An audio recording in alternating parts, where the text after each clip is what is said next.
The Night Terrors. Yes. Yeah. Written by Mark Gatiss. Written by Mark Gatiss, of course. And Indeed. also known for writing The League of Gentlemen, which I find really fascinating to watch. So yeah, but he's much more of a Doctor Who fan, and also you can tell he's a Doctor Who fan as well when yeah. he talks about it in Confidential. Oh yeah, absolutely. And not forgetting, he is also one of the writers for Sherlock as well. Please save me from the monsters. Tell me about George. I mean, he's scared to death of everything. But Ted, again. You see these eyes? They're old eyes. And one thing I can tell you, monsters are real. The Doctor gets a psychic call from a young boy Named George. George. Yeah. His family are kind of like really worried because he thinks he's... George No. is sort of a very disturbed child. Yeah, absolutely. And they say, if you've got bad things, put them in the cupboard. And the cupboard... Is actually the problem. Yes, indeed, yes. That's right, yeah. What did you think? I mean, all the hype was, this is the scariest episode ever. No, sorry. It had some nice touches and it had some nice revelations. I thought that was really good. And Mark Gatiss is good at bringing in the revelations and ideas and that. But on scariness, sorry, no. Sometimes though he can do it, but in this one, not in this one. Sorry, guys. The creatures though? Oh, the doll thing was The fantastic. doll creatures? Oh, absolutely fantastic. If you remember the empty child and the Doctor dances, the way that they get touched, you know, the people, and they turn into dolls, it's very, very sort of similar to that. I remember when I first watched, what was his name? Richard Wilson, Victor Meldrew, I think that was his name. And when when I watched him had the gas mask thing on his face, Yeah. I thought... That was more frightening. Yeah, I thought that was really... I thought, should this go out at this time? And my dad at the time thought, you're talking absolute nonsense about it. I've seen far worse in the 70s. Yeah, and there was some stuff in the 70s that was quite chilling. And the gas mask faces were more, as an image, more frightening. But these, I mean, the dolls were a great design. Yeah. But as you're saying, there wasn't necessarily anything new in this episode. What was so good about the dolls was the conversion of the landlord. Now that was very well done. That was quite frightening. The hands growing slowly into wood and the morphing of the face. I think that was very well done. That was kind of the only reason the landlord was there. Because my problem, I enjoyed the episode a lot.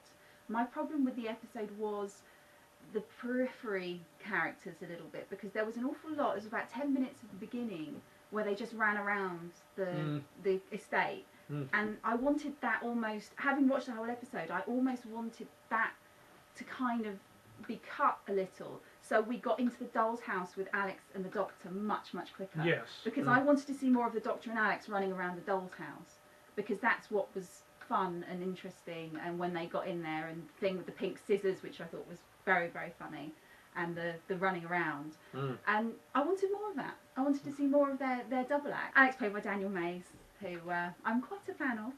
Very good actor, definitely. Fantastic actor. The Naked Scarf says, I did feel the pacing in this episode was really off. The stuff at the beginning, they were running around a bit aimlessly, knocking on people's doors. Cameron Yard Jr. says, one thing I would change about this story was the monsters took too long to come about. Sorry, we're so busy in the chat room tonight that it's moving too fast for us to read at the moment. No, I agree, Cameron, I agree. There was so much at the beginning, and then I enjoyed the stuff in the house, and talking of the landlord, I did particularly like the scene where the landlord knocks the door and the Doctor goes into the child's bedroom, and to put the child off being scared of the landlord, who plays with the child's dolls.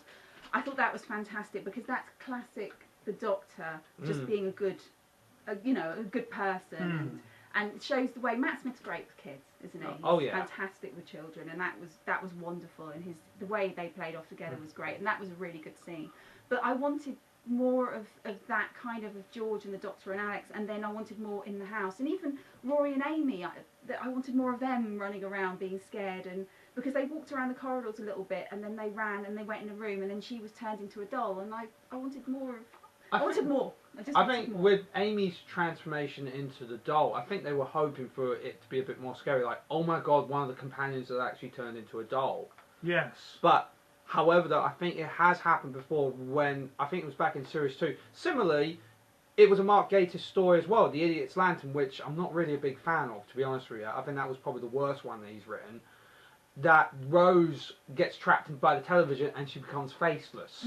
Yeah. So I think they were trying to go for the similar effect. Yeah. And also, but then if if it had been Amy who had had the longer transformation, like instead of the landlord, would that have been more frightening? Because you didn't see really Amy's transformation. You just saw her before and after, but you didn't actually see the long fingers and the... But do you think that was because they thought that might be too distressing for the kids to see the companion? Yeah. But my problem with that was, once you've changed the companion into a doll, that you know they're all going to get changed back again. Yes. You know the ending is going to be that everyone's going to go back to normal, and that's what happened. Yeah. And that's a shame, really, because I would have liked maybe that not to happen and us to wonder whether or not we were going to get those people back or if they were permanently changed. But what were the dolls? Yeah. Naked Scarf is absolutely agreeing with you. They're saying exactly the same thing. Yeah. Naked Scarf, you just said the same thing as I did. Exactly. So no one's, no one's going to die. Yeah. What were the dolls? We never really established what the dolls were. I think and why was a little boy given a doll's house anyway? Why would a doll's house be in a little boy's bedroom? 21st century. But he's got all these robots and space things, and suddenly he's got a doll's house. Perhaps he put the doll's house in the cupboard because he didn't like it. But Perhaps it wasn't scary. Perhaps it was just, this is a girl's toy, put it away. We've got in the chat room, I've got Chris Nottifer saying they were part of his imagination. There were nothing alien about them. So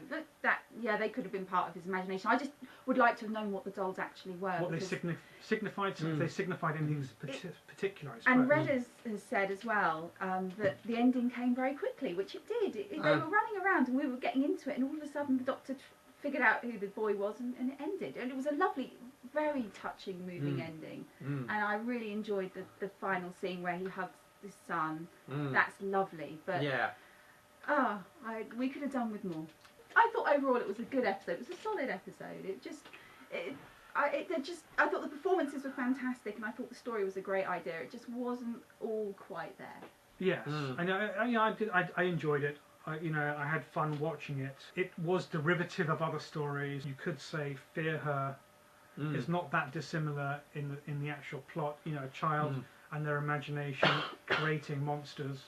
That's true, but I know Fear Her is one of those episodes that nobody liked, but I really do. I like Fear Her, and I love this one. But yeah, Chris Nottifer says that he thinks there should be a follow-up when George hits puberty, because there was such good chemistry between Alex and the Doctor, and he really enjoyed the thing about opening the fridge and drinking the tea, the will they, won't they, go, don't go. Well, that was actually improvised. They improvised that on set, Matt Smith and Daniel Mays, because they're very good actors.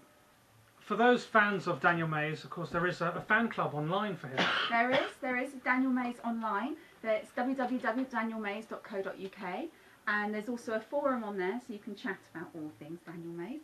And there's a Twitter as well, which is @DanielMaysFan, so you can follow that. So everyone, if you're a fan of Daniel Mays, pop over. The girls on there are great, and it's a very nice forum. It's very welcoming, so have a chat. Well, we've also had some Twitters in the week from fans. Reese says the episode was sublime. A Police Box says creepy, funny, scary, all the things Doctor Who should be. Brilliant episode. Deborah Hasselt said, I scare easily, but this was not scary to me. Only thing I liked was the nursery rhyme, C+. And Whovian 1990 says, it was brilliant. I think the darkness in the doll's house made it more eerie. My heart was beating faster than usual.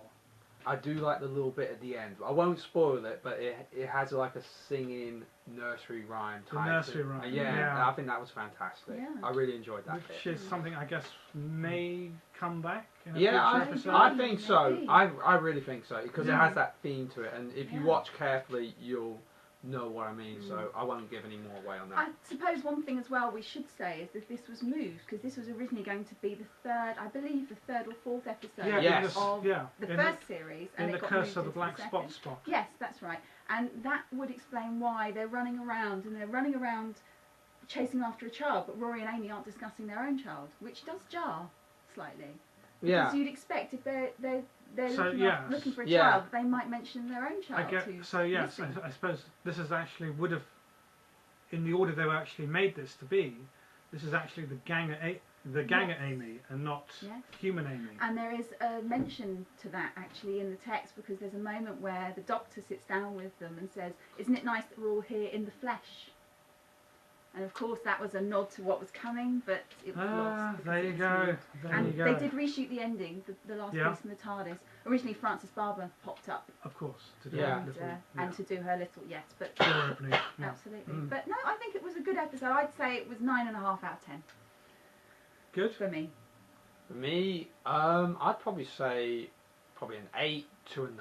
I'd say probably 8.5. Yeah, I'd probably give it an 8. It's a fun episode, definitely, and it's a good, solid Doctor Who episode, I think. Definitely. Also, forgot to mention about the chat. Thank you to the person who said I had a good fez. Like that was Jitesh. Yeah. And Cameron Yard Jr. points out the nursery rhyme is significant, and Gatis keeps saying tick tock in his tweets. Has anyone noticed?